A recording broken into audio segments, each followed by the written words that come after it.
I'm talking about breaking down silos and unlocking transformational insights, a masterclass. Okay, so a bit about me. So I'm Will. I'm the principal, well, we've already heard about it, but I'm principal digital applications developer at Hawley, where I've been for 14 years. And Hawley is the UK's largest MEP consultancy. Those in the construction industry might know that MEP is mechanical, electrical, public health, essentially building services, all the stuff that we put in buildings to turn them into a shell and something that's habitable and usable for the people that need to use it. So my skills mainly are in like C#. I've been a C# developer at Hawley for that time. It was sprinkling of JavaScript as well. But my hobby and my original background was in electronics and digital systems engineering. And that's what I studied at uni, but then I started at Hawley and just did development from there. So the agenda for this talk then, so I'm going to talk a bit about what a graph database is, as I'm sure many of you probably already know, but I'm just going to touch on that briefly. I'm going to do a quick comparison of SQL and graph. And then I'm going to go into how we used graph in building services design and the issues that we tried to solve with it. And then some demos around the stuff that we've built. And then I'm going to go through how we build it. How we built it and some tips and ideas on how you can build something yourself. And then I'm going to look at the future of the role of graph databases in data. So what is a graph database? What is made up of nodes and edges. So the nodes represent the objects, and a node can have many labels, which basically defines what it is. So in this case, we have a shoe, which is a trainer and also a shoe. And it has properties as well. So each node has one or more properties. In this case, it's a red shoe, it's size 10. Okay, and then the edges define the connections between those nodes, and edges or relationships, same thing. And an edge has only one type. You can only have one type per an edge. So we're saying that this shoe is on this foot. And edges also have properties. So in this case, we're saying that the laces are tied and it's been worn for 1 hour. So there we go. And then we can also have relationships like this. So we can say that this foot has all these toes. So there we go. Right. So what's the difference between SQL and graph databases? Well, the main difference is in the semantic similarity. So how would you represent a foot in SQL? Pretty tricky thing to do. You'd probably have to split it into tables of limbs and digits or something and relate them with foreign and primary keys. Whereas in the graph database, it's the way it's represented in a database is semantically similar to how it exists in real life. So we have a foot and we just have links to the toes. Much simpler. So a bit more on the query language behind it then. So with SQL, a query language is a relational based database, and the query language is, of course, SQL, which comes in various flavors. And it's kind of suited to more direct questions. So you might want to ask, how many shoes do we have in stock? Really easy question to ask, and the SQL database will be best suited for that kind of question.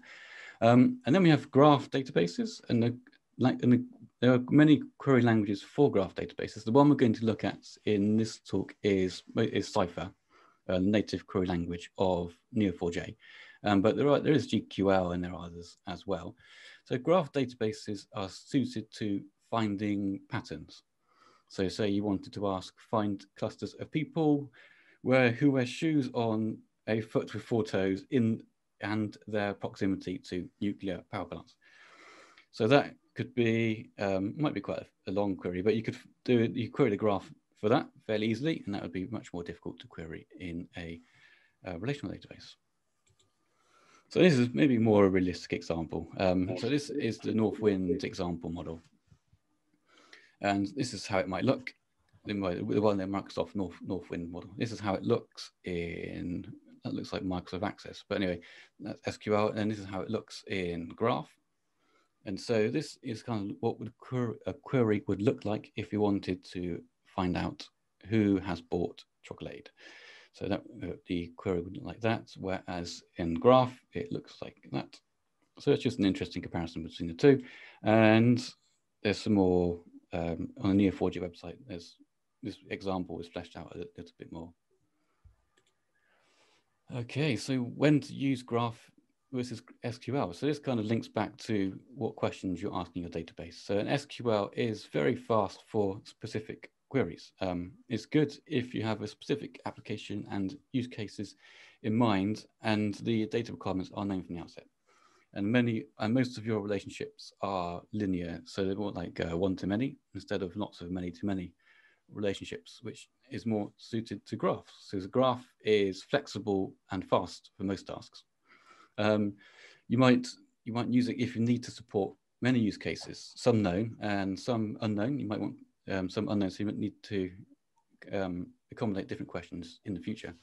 But the most important thing is for graph databases, you want to use it to gain insights from relationships and patterns in the data. So the problem with building design then. So coming on to the stuff that we've been working on at Hawley. So if you're in the construction industry, this might look familiar, but in building services design, we share a lot of data. And each of our groups have their own particular data requirements. By groups, I mean like our teams, and so our mechanical engineers, electrical engineers, and our specialist groups such as acoustic and lighting and sustainability. They all have their own tools, they all have their own ways of transferring data between each other. And so that creates lots of, and it's mostly transferred via individual files as well. So that creates lots of different data standards, frequent data duplication. When they're throwing these bits of data around, they often send these in huge models, so that causes a huge oversupply of data, and they might really only want to work on a very small subset of those models. So they can take ages to open, they crash and cause all sorts of issues.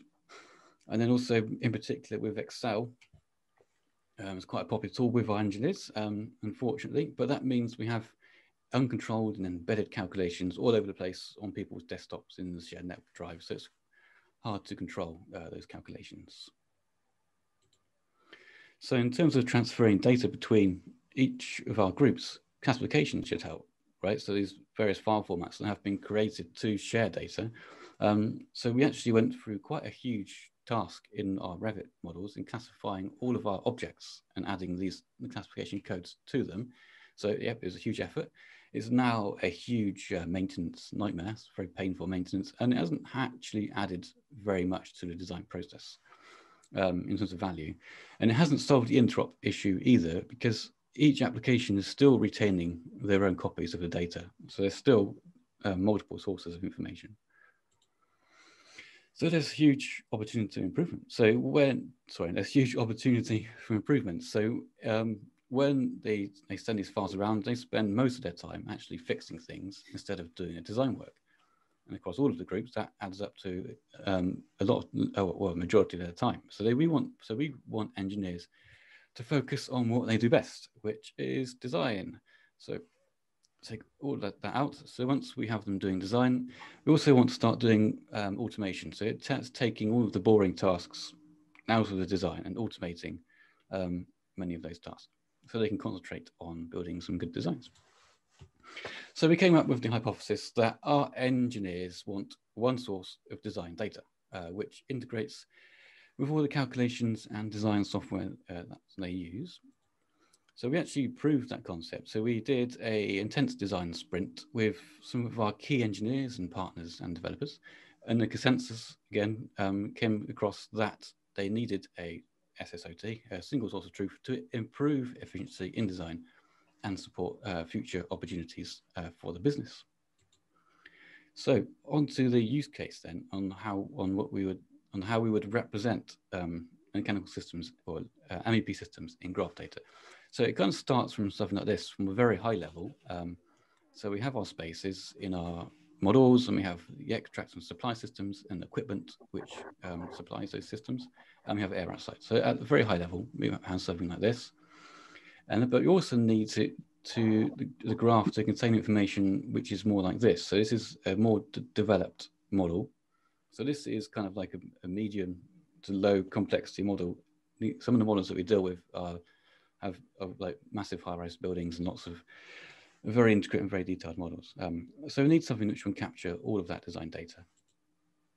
So in terms of modeling MEP systems in the graph, so for electrical systems, we did something like this, where we have a circuit and a panel and a circuit and sockets. And then for mechanical systems, again, we need to put to the ductwork.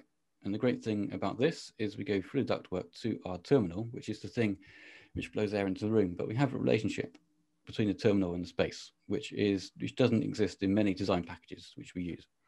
So we can use that to interrogate the graph to do calculations and find out how much air is being pushed in or taken out of that space and do analysis on that. So again, with geometry this time, we can add that to the graph as well. So in this case, we're kind of taking an abstract view on the geometry. We're saying that between all of these spaces, there are surfaces, and the surfaces are on a wall or a door or a window, etc., or a roof or a floor. And we're just getting the bounding surfaces. So in terms of doing energy modeling, we need to look at the surface and the properties of that, like the area and the transmissivity of the surface, to do some calculations on that, so we can capture that information in the graph to do calculations directly. And then moving all the way along to when a building is actually in use, we're using the graph to store information about the sensors that are in the space. So coming onto IoT. So for this space, we know it's got these CO2, O2 and dust sensors, as well as the mechanical equipment and how that is performing. We can capture that in the graph database. Okay, this is the last one. So on to building projects and levels. So we can do that. So an abstract element is like a duct transition or a duct or anything that's modeled in the design model. So it can be on a level in a building as part of a project, or in a space in a building as part of a project. So on to the demos then.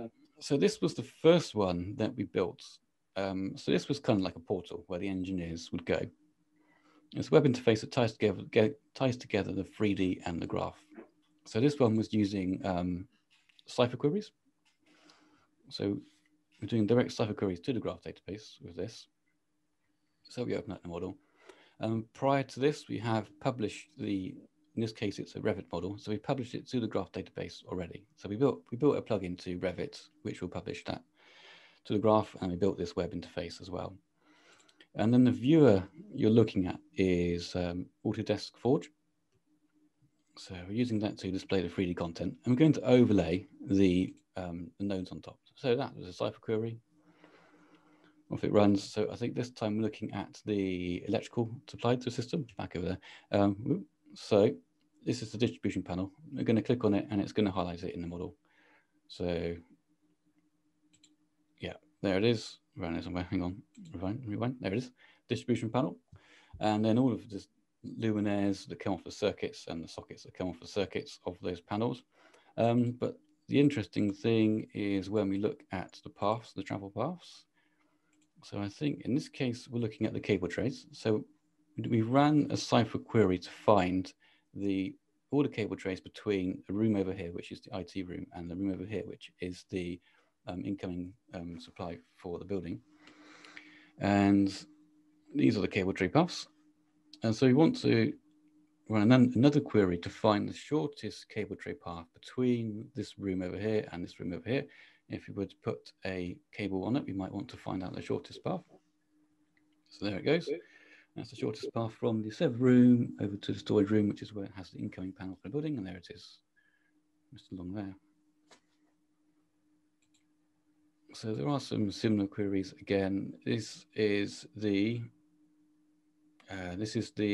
air paths between these two adjacent meeting rooms. So if you wanted to look at the possible acoustic crosstalk, you could run a query like that, and you could find out the air paths between these two spaces and work out the impact of noise from one space to the other space. And this is going from the space to the air handling unit. So it's finding the path. Again, this could be looking at the noise path from the air handling unit through the ductwork to this space again over here, which is the meeting room. So all of that information is stored in the graph. And this one again is looking at the boundaries.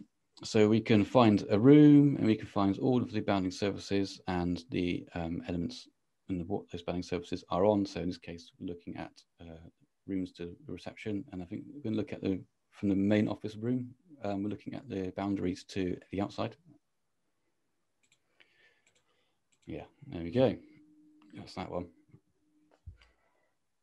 So this one is, this demo now I'm going to show you is integrating graph with IoT data. So this is a bit further developed from that previous one. It's the same Forge interface again, but we're going to walk into the reception space. And this time, instead of a Cypher query, this one does a GraphQL query. So this one finds all the sensors in the space and finds out where to get data about those sensors, and then just displays them in these panels here. And then as you adjust the timeline, it adjusts the graph or the charts. And also you can do things like you can visualize the 3D model. So you can hover over here and it changes the colors of the room. And again, I've changed it now into a panel thing. So you click on that and it highlights all of the air paths from this reception space back to the handling unit. So it's very similar to the previous one. And then here we're looking at floor boxes. So if there was an issue with this room, you wanted to see the distribution panel which drives those floor boxes, you could find it. So these are 3 floor boxes in this room, this circuit that those floor boxes are on, and that's the distribution panel which feeds those floor boxes. So this is all very similar to the first one. This one is the lighting fittings. You can find all of the lighting fittings that are in. This one is the upstairs mezzanine. Yeah, and there we go. So on to another demo then. So this one, I wanted to show the example of using a single source of truth and sort of hooking microservices into that database. So again, this one is GraphQL again, and we're going to be using a kind of a service called Node-RED, which functions as a visual programming language essentially. So this tool you see behind here is Revit, our main design tool. And we have 3 spaces and some walls between them. And this is represented in the graph in the same way. We have our building and we have our 3 spaces in the building. And we're going to send a GraphQL query, a GraphQL mutation, sorry, to change some of the space information. So we're going to say that it's called by an FCU, which is a fan coil unit, the thing in the ceiling, which cools or heats the air in the room. So we're going to say that it needs to be, so we're going to say that there needs to be an FCU in the room. And we've also set the space cooling load. So I just hit play there, and then it sent the mutation to the GraphQL endpoint. And the Node-RED function picked up that change, added those to the graph database. And then our add-in in Revit detected those changes, and it added the fan coil units to the spaces. So that all happened really quick. There was quite a few steps that it actually went through to do that.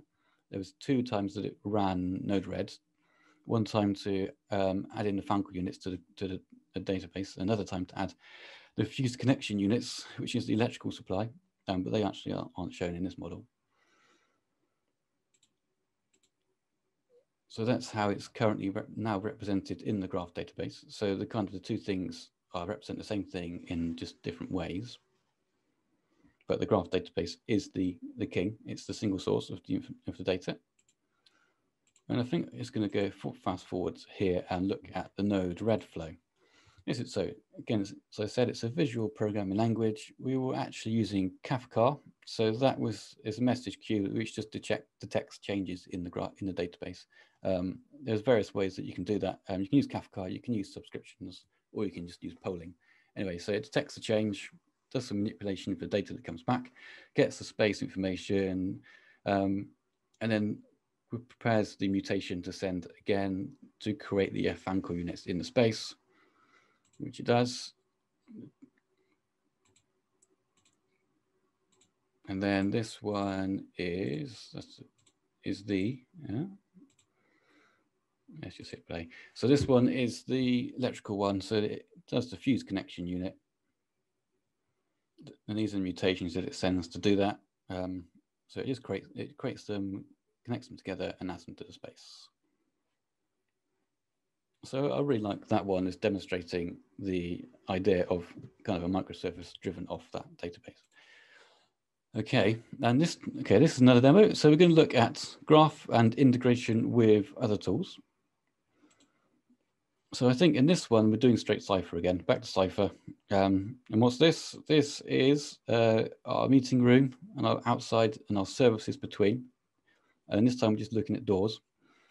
And what it's going to do, we're going to compute all of the travel paths between every single door in every single room. So it's going to pre-compute that information. And then we're going to look at surface-to-surface paths because some of the boundaries are not doors, they're just surfaces which you can just walk straight through.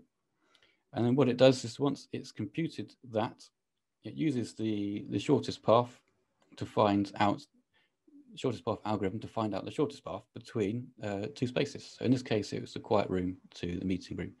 And you go through these sides, and these sides are just called sides, but they're surfaces on doors. So they're the doors that you would need to walk through. You can change the query a little bit to get that information. So we just changed it a bit, and we said that to tell us what surfaces those surfaces are on. So they're doors. So you need to go through reception room, this office, and then to the quiet room to get to that room. And there's a bit, and this is a bit more of a longer route to go from the meeting room upstairs WC. Okay, and now we're going to overlay it with the 3D model. So we're using Dynamo for this one. So this is another another visual programming language for Revit this time. So we're going to run that query again. This time Dynamo is going to run the query. So we're going to tell it to find the route from this space to this space, and we're going to show it in the 3D model. So there we go. So you have to go through here, up there, through there.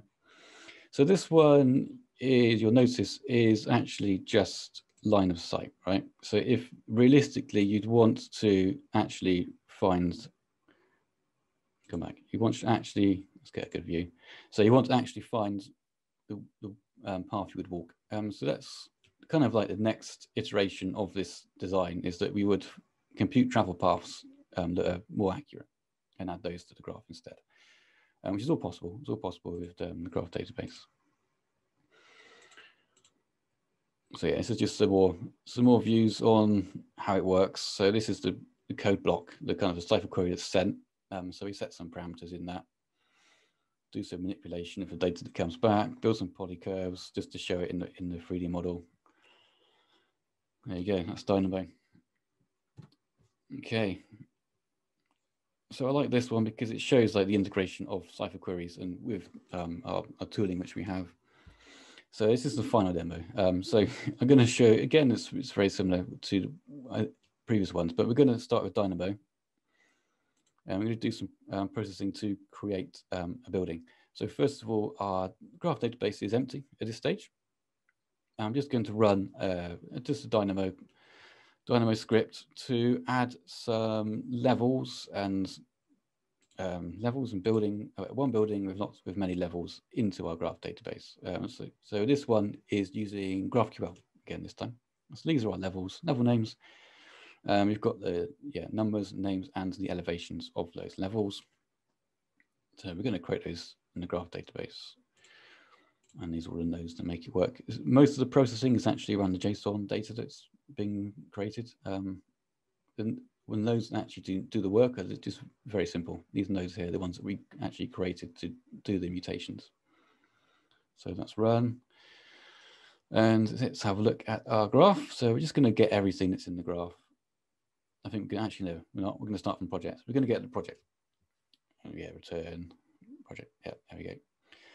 And the project, and if we expand the project, we find the building, which we've called Dynamo Tower. And if we expand that, we find all of the levels which we've just added to that building.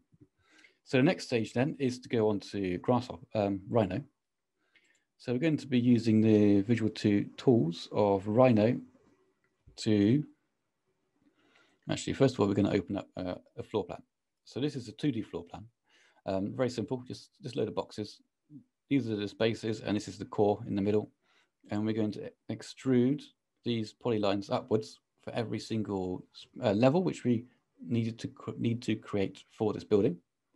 We're going to do that with the visual programming tool for Rhino, which is Grasshopper. So off it goes, open that. And it's pretty quick. So once it gets the data from the graph database, it just builds it up. And it also adds windows, which is very handy. And this is what the Grasshopper flow looks like. Again, it's very similar to Dynamo. We send the query, get the JSON data back, and do some manipulation of it. We do some. So here we actually do some calculations to work out the heating load. We also, just for the sake of demonstration, we add some information to the spaces on how many single outlets and how many twin outlets. That's the sockets, the electrical sockets that are needed in each space. Just for the sake of the next stage, really. And these are all the bits and pieces that make it work. This is the node that we built, just the query node. Again, it's pretty simple. It's just one single node to push that data to the database with the GraphQL mutation. There we go.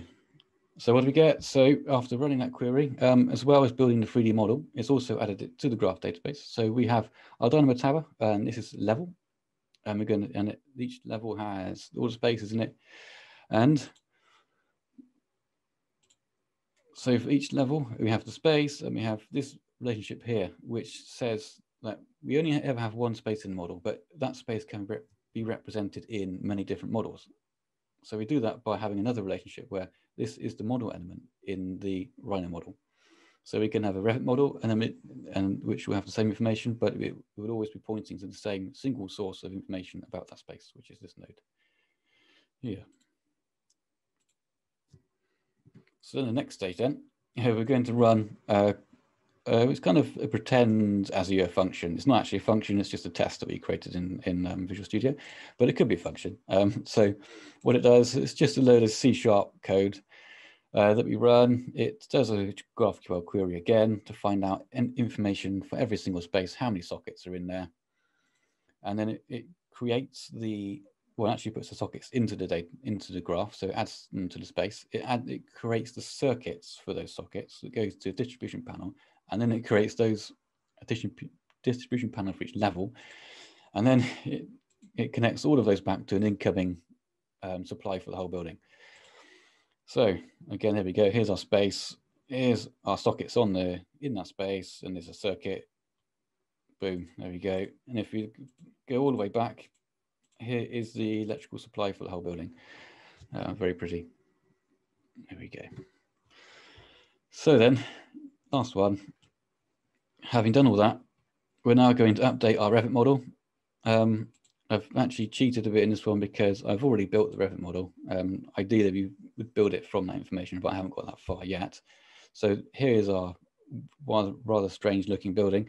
But all of these spaces need to relate to the ones in the database. So we're going to run Dynamo again to update this information, which was added by Grasshopper in Rhino. There it is, run that. And then it updates all of the space names. I don't know if we can actually get to see it happen. Let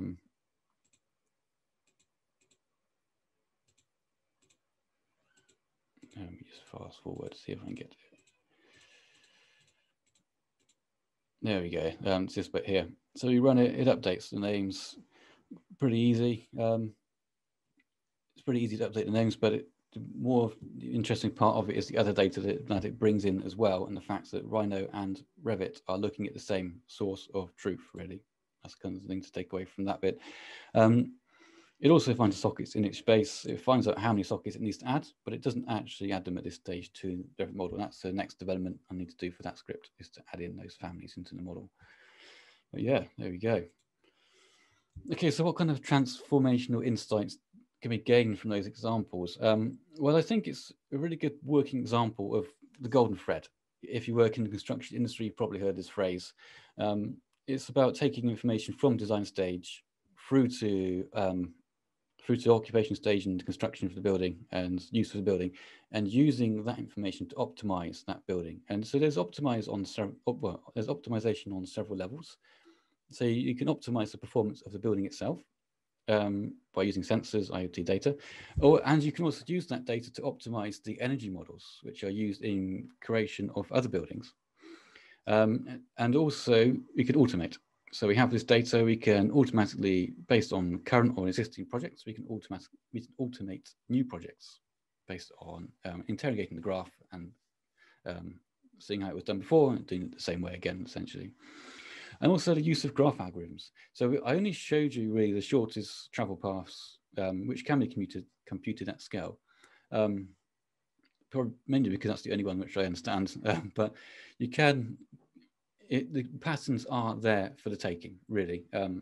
So if you can work out the graph algorithms that it requires, all the patterns are there, you just need to find them. And then also relating back to the golden thread, it's a single consistent API for all data. So it's perfect for AI, which requires a consistent data set. So we've got all of our projects and they're all using the same data. So we can learn from that data very easily.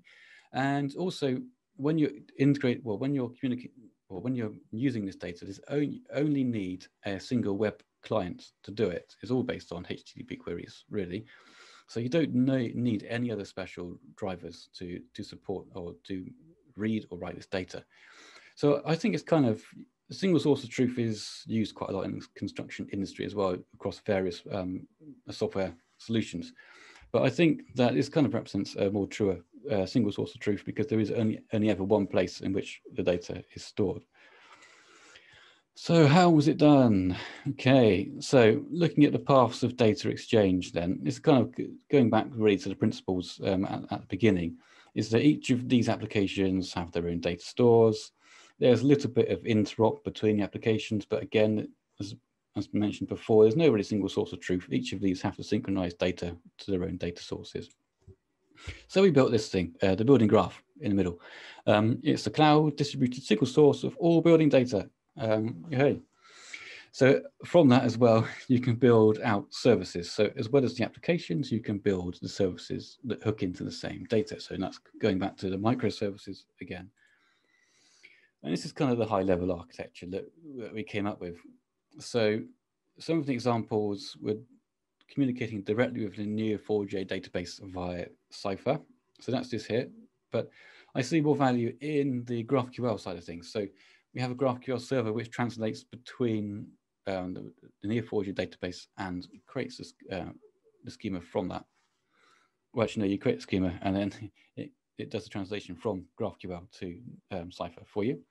So you can, from that single GraphQL endpoint, we can build these client apps, or we can build microservices from that same infrastructure. And this is the kind of the real how we got it working. This is the current implementation, this little bell here. So we're using the Azure API management service, which does the authentication and authorization. So it passes on the requests to our server, which was Docker, and then you use Docker to bring up your services, which is GrandStack. I'll come to that in a bit, but so that's kind of the solution that we came up with. So did I mention GraphQL? Okay, so GraphQL is kind of defines the communication of data. It's kind of agnostic of storage, and I see it as kind of a REST replacement. So it's a single API to rule them all, right? It overcomes the problem of overfetching. So it only returns the data which you ask for. It also has an introspection API, so you can find that information about that API from the same API interface. Possibly the only good thing to come out of Facebook, I don't know. But anyway, so React is pretty good as well. But yeah, so it's by Facebook and it works pretty well. So in this example here, we're going to find levels in the building, and it just does that. It just runs through, gets the information that you asked for.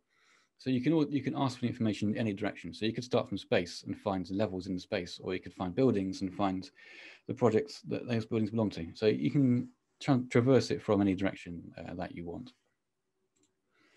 So GraphQL is based on a schema. Usually it's a collection of GraphQL files. And what we did in our case is we wanted to maintain like a separation of concerns between different systems. So for a space, for example, our electrical engineers, our mechanical engineers, and our acoustics engineers have different kind of stakes on that data. And they would maintain their own different GraphQL files, but they would all augment the same objects. So they would have control over the parameters that are in that space, for example. And the same thing applies for all of the other elements that we have in the model. It also allows for kind of an incremental level of detail. So at the beginning of a project, there's probably a load of parameters which you don't need, you don't want to see. And then as you get more details and as the building develops, you can add in those additional parameters by just including them in the schema. And this is kind of how it works in terms of the GrandStack. This is a GraphQL type, and these are the properties of that type. And you can define the relationships with an apt relation augmentation. So we're going to say that we can find loads and panels with the electrical flow 2 augmentation. And also through GrandStack, it exposed this Cypher. So you can expose the power of Cypher to GraphQL. So you can include your Cypher statements in GraphQL as well. So tips to get started then. Okay. So one thing that really is important to do is explore the user stories first of all. We didn't actually do that. We did it as kind of a retrospect. Luckily, it all turned out okay. But you just want to work out what exactly it is you're building first of all. And then you can, if you're doing the schema first strategy, you can kind of sketch it out. Just draw these nodes in Miro, in Visio, Microsoft Visio, or just on paper or whiteboard, any kind of sketching program, and just build those out. And remember to think abstract as well. Kind of resist mapping DB entities to objects if you're used to working with relational databases. And remember that you have relationships too. So the links between your nodes can carry data as well. So it's useful to think about that and how that you can model whatever it is you're trying to model with those edges. And then the great thing about that is because it's graph, the way in which you've drawn it is pretty much exactly the same as how it would be represented in the database. So then you can go ahead and create your GraphQL schema or graph schema, whichever service you're using. Bring up your server and then start building your API integrations. Or you can use, like we've seen today, you can use Node-RED. Another really interesting project actually is Structure, which is a low-code solution to building graph-based applications. So that's a really interesting one. If you want to go straight from your diagram to an app, you can look at Structure. So I've mentioned GrandStack. So I just wanted to explain a little bit more about what GrandStack is. So the GrandStack is Neo4j's solution, as you've seen today, to create a GraphQL endpoint. So you input a schema, which you build yourself, and then it creates all of the CRUD operations from that schema. So you don't have to build any boilerplate at all. You just create the schema and it does everything for you. So it gives you a GraphQL endpoint with access to the Neo4j database with few simple steps. So in terms of getting started with GrandStack, then there's various ways to do it. One thing you will need is a Neo4j database. There's a few options around that. You can host it yourself using Neo4j desktop. You can create it in the cloud using various cloud offerings that they have. In terms of creating GrandStack, you can clone the repository. There's the links there, and there's my one here, which is a slightly customized version of GrandStack. And then, or you could just use NPX, which will create your app for you. And then you just need to edit your schema and then bring up the services either in Docker. I suggest using Docker because we find it really helpful to get things quickly up and running. But also you can consider consumption-based services from Google Cloud Compute, etc. And then you're going to build your integrations once you've got your servers up and running. So in terms of building integrations, you'll probably be working with aside from the web app side of things, you might be working with another application which provides an API. So you might want to choose a GraphQL client. And then you're going to think about how you relate your GraphQL objects to your native objects, whether it's GraphQL, whether it's another service, you want to find out that mapping, and how do you need to think about the best place for that GraphQL bridge. One thing that I have seen, which is really interesting, is where they actually create a GraphQL server in the source app itself.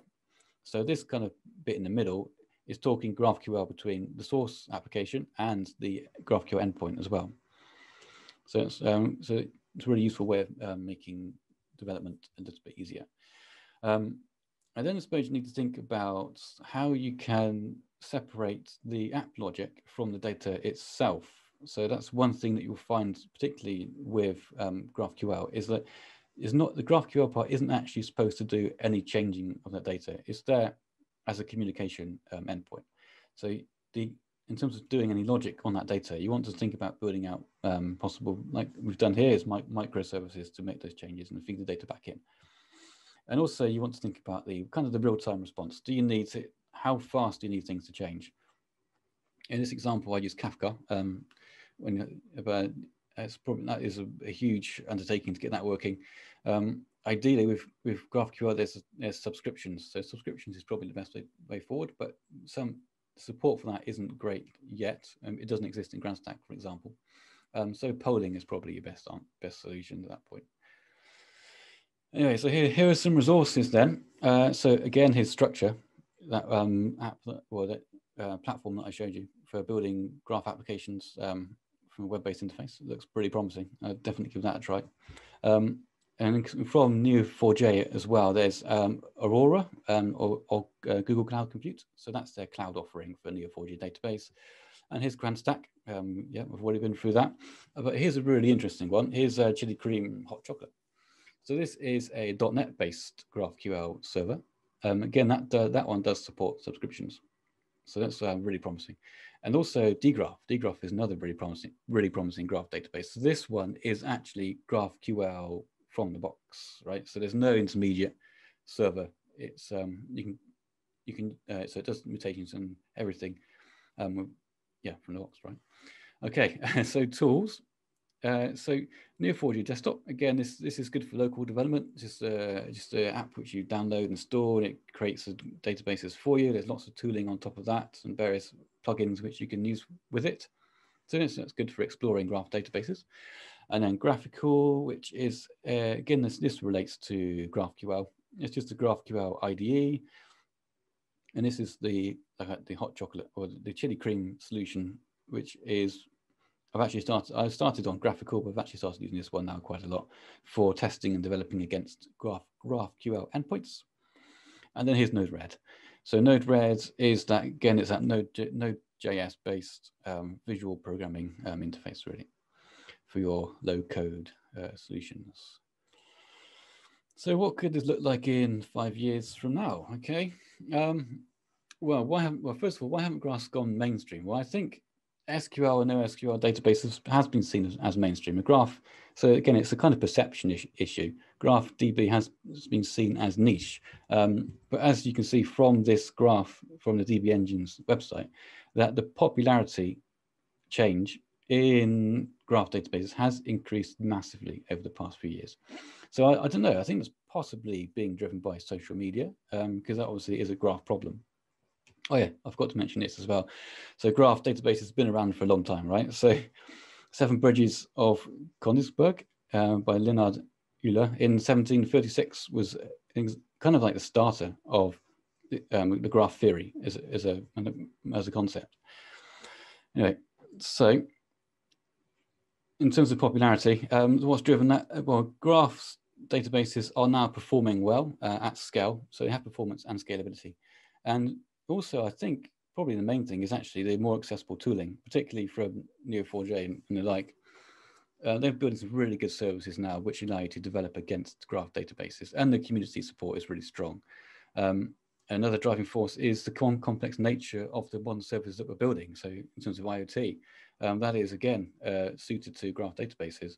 And then, again, AI, it requires a consistency across data sets. So yeah, so whichever view you look at the data, so with AI, you might not necessarily know which queries it would need to send. So with graph databases, you can be sure that it's always getting data in the same format, so it can learn from it.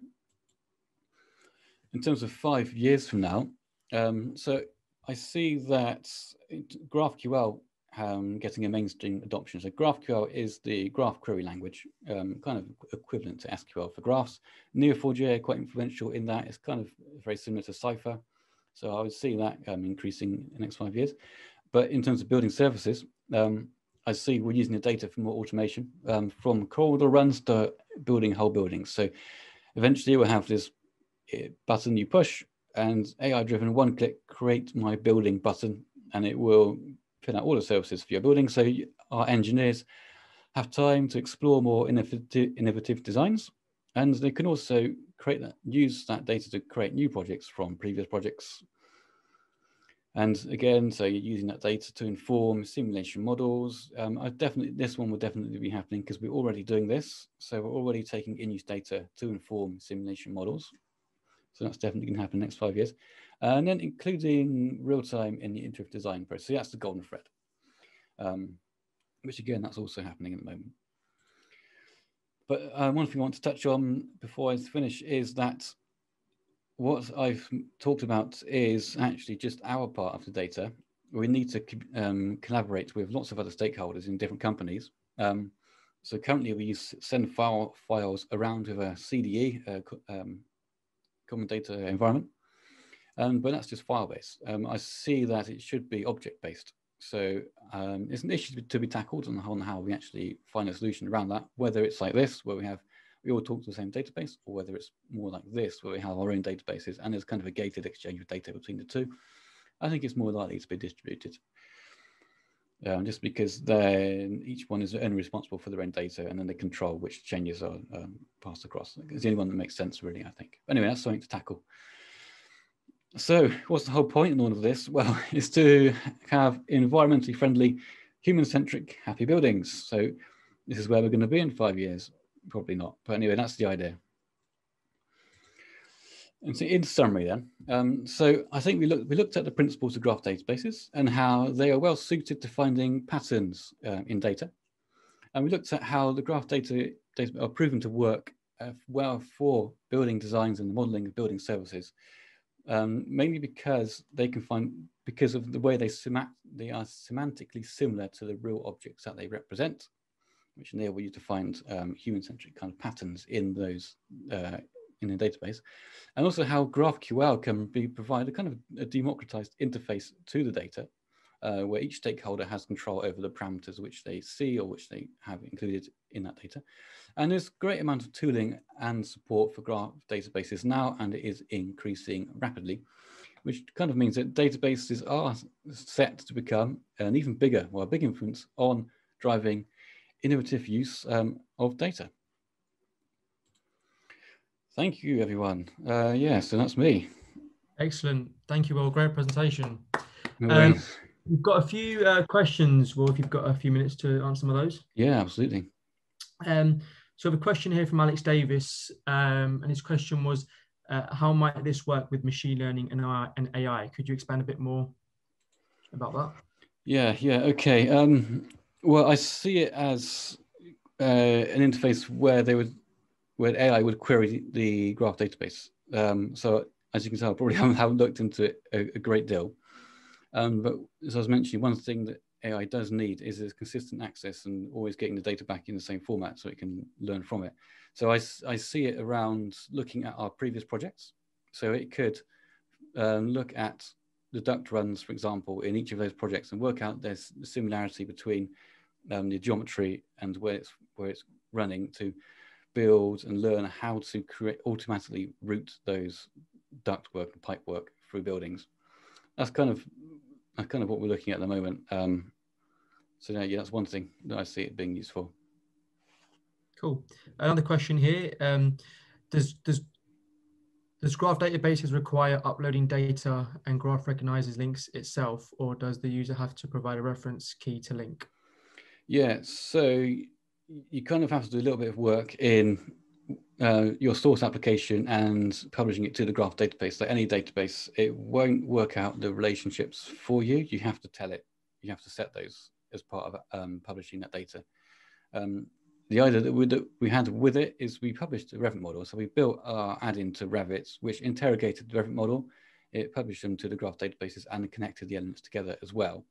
But I kind of see that if the graph database is king, then the Revit model would be derived from the graph database. So the data would exist in the graph database first, and then created in the application second. So it would be created through other apps before it's modeled, if that makes sense. Cool. Yeah. A question here. Have you looked at integrating with Topologic? So yes, I've heard about Topologic, and I have looked at integrating with it. We actually have another project at Hawley called SAM, a simulation or single analysis model, and that is using Topologic, and we're integrating SAM with the graph database. So yeah, there's several levels in which we can interact with Topologic. So it's really good at finding adjacencies between spaces. So that kind of runs on the client machine by finding those adjacencies and then adding them to the graph and doing calculations on it then. Cool. But yes, I suppose.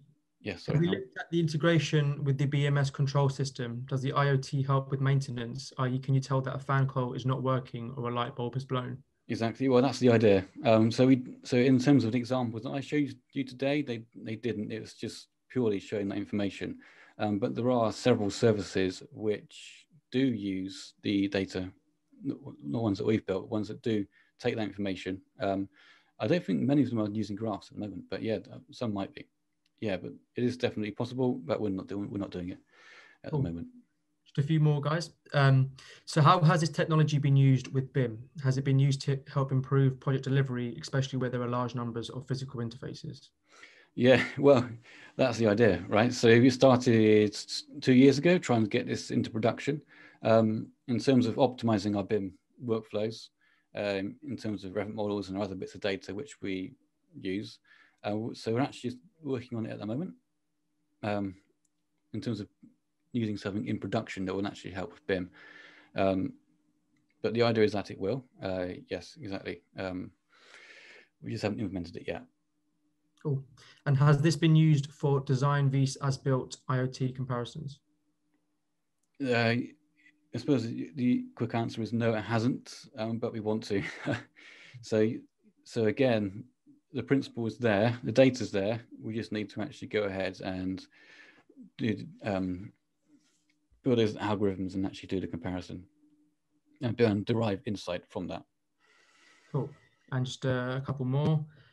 Without developing custom nodes, tools, plugins, how much integration is possible to the Hawley's key tools? Well, that's a good point, really. We have to build something to integrate with the database. So in terms of, we built our add-ins for engineers to use in Dynamo, but straight out the box, they would just have a graph database. There's not a lot there that they would be able to do with it without building the tooling and the integrations ourselves or using ones that already exist. Cool. Has the app been used to help identify gaps or lapses in safe systems of work? Well, yes, interesting idea. No, it hasn't. A lot of it has been proof of concept to date. I have seen examples that do work on that kind of thing, but I'm not sure that they're using graph databases at the moment. Cool. I think we'll just have a couple more questions. One from, what do you suggest to start with for newbies? Where do you just start with for newbies? Okay, so I think that probably in terms of graph databases, starting for newbies would be just to download Neo4j Desktop. Give that a play. It's fairly easy. It's quite a good interface.